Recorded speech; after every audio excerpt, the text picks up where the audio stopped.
भिटशा मामा खे ख़बर ॾींदा हलूं त बुगिया मौला भिटशा जे रवासी नौजवान सिंधी उर्दू ड्रामनि में कमु कंदड़ अवामी सोशल वर्कर मुस्कुराईंदड़ चेहरे जो मालिक नौजवान ख़ालिद हुसैन सहतो हिन फ़ानी दुनिया खे हमेशा लाइ अलविदा करे वियो। कुझु ॾींहं पहिरीं ओचितो तबियत ख़राब थी वई हुई, जंहिंखे आगा खान इस्पताल एडमिट कयो वियो, जिते पंहिंजे अनमोल ज़िंदगी जी जंग हाराए वियो।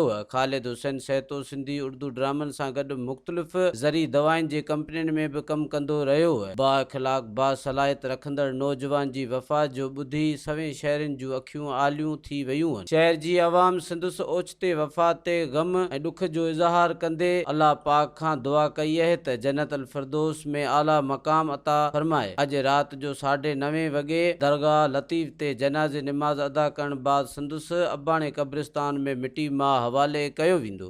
अस्सलाम वालेकुम दोस्तों, मां आहियां सोहराब सुमरो ऐं अवां जे पंहिंजे शहर हैदराबाद में कासमाबाद में तमामु बहितरीनु वॉलपेपर जो कमु करे पियो रांझन सुमरो साहब, जंहिंजो फ़ोन नंबर तव्हां स्क्रीन ते ॾिसी रहिया आहियो। तव्हां बि जेकॾहिं अहिड़ो वॉलपेपर हणणु चाहियो था जीअं मां हीअ हणायो आहे वॉलपेपर तमामु ज़बरदस्त ख़ूबसूरत तरीक़े सां रांझन सुमरो साहब खां, त तव्हां बि पंहिंजे घर खे ख़ूबसूरत बणाइण जे लाइ रांझन सुमरो साहब जूं ख़िदमतूं हासिलु कयो।